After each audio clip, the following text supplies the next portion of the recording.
Hey yogis, it's Nicole. I'm out here in the lovely Goodale Park on a sunny Thursday afternoon with all the other random people who have a Thursday afternoon off.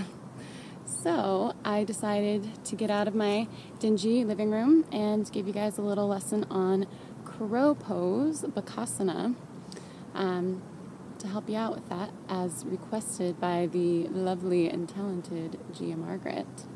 So I've already biked over here, so my arms are nice and sweaty, as they might be in your hot classes that you practice. So if you ever have problems with your knees slipping off your arms in crow, or if you've never heard of crow, that is a problem most people have, even when your arms aren't sweaty. So I suggest you warm up real quick. Maybe go back, do some sun salutation A's, do some B's with warrior 1, 2, and side angle to open up those hips, and or go for a bike ride or a little run outside. It's beautiful. So once you get all nice and sweaty and warmed up, meet me back at the mat. Hey yogis, welcome back. Now that you're all warmed up, we are ready to crow. So come on over to your mat, grab a seat. We're going to start actually with what I like to call crow sit-ups. With any inversion or arm balance, I think it's great to start laying down on the mat, kind of flipping the posture upside down and starting to engage those muscles that are going to be working without that extra added element of gravity, which makes it super difficult. So we're going to work on the core muscles here that we need to lift while we're in crow. So get ready. Come down to your mat all the way long. And then take your hands up to the sky, palms facing the sky or the ceiling, whichever you have. Fingers flexed wide, so spreading the fingertips wide. Next element, bring the knees, bend them in, all the way to the armpits, elbows, or triceps, whatever you can reach. So that means you have to lift the tailbone. Now, third step, lift the shoulder blades off. So the knees should come closer and closer to the armpits. Shoulder blades are off the mat, tailbone's off the mat, belly is engaged, especially that lower belly core.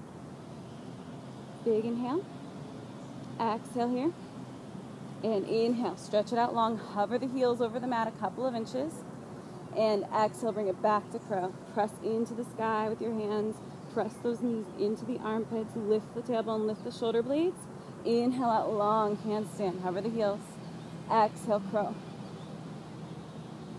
Inhale, long handstand. Let's do 3 more. Exhale, crow. Bring those knees all the way to the armpits. Inhale, long handstand, hover the heels. Exhale, scoop the belly, crow. So the tailbone scoops up off the mat. Flex those hands back towards the face. Inhale, long. 2 more. Exhale, crow. Lift, lift, lift. Inhale, long. Last one. Exhale, crow. Let's hold 5. Hold 4, lift the tailbone. Hold 3, lift the shoulder blades, press in the sky. Hold 2, and 1. And come out long, relax. Grand finale. We are all warmed up, core muscles are ready, and we are gonna crow. So, here we go. Come to your mat. There's plenty of ways to come into crow, but I like to start in Bakasana, which is a wide-legged, basically like a squat. So bring your feet wider than hips with distance, toes turned out just a little bit, and then sink your hips down, hands come through your heart. If you can't get your hips this low, which a lot of people don't have this flexibility yet, so I just want you to take a little bend to your knees, bring your hands down, bend as much as you need to get your hands all the way down to the ground. So step 2 for everyone, if you're in Bakasana, stay there, but spread your fingertips wide as they go. And we're going to plant the hands all the way down to the mat.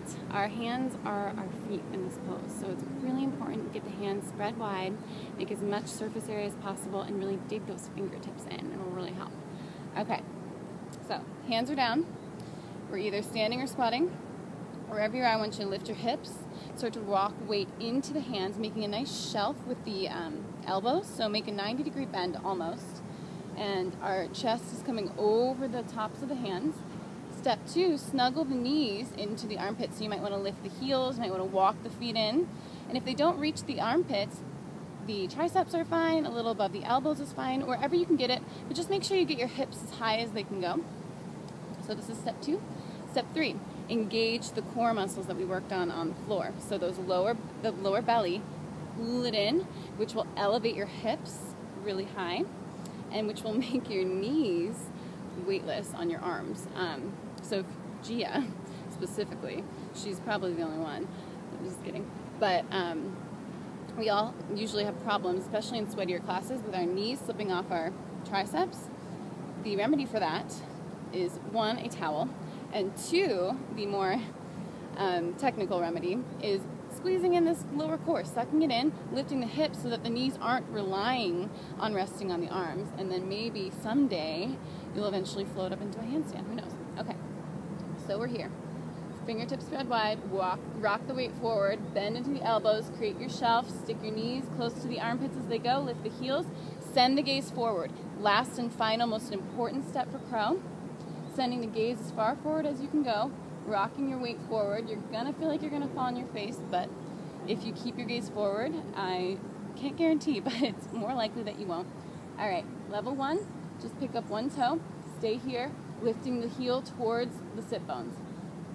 All right, level 2, pick up one foot, then the other, lift the gaze, heels up towards the sit bones, lift the hips even higher, maybe straighten the arms, and then shoot the heels back, come into your chaturanga arms, so elbows bent. Inhale, up dog. Exhale, downward facing dog. And relax, come into a nice child's pose, hips back, knees together or wide, and breathe. There you have it for your Sunday practice. I hope you enjoyed your crow, either indoor or outdoor, and I hope you enjoy the rest of your week. Thank you so much for practicing with me. I'm going to leave you here with a sneak peek of my own practice, and if you are in the Columbus area, if you're local, I'm going to be holding a little workshop for free next Sunday here in Goodell Park, practicing pike ups and handstands. So if you're interested in floating, flying, standing on your hands, turning your life upside down, come join me. Details to follow on my Facebook page for time and place. So, namaste, have a wonderful week, and see you next Sunday.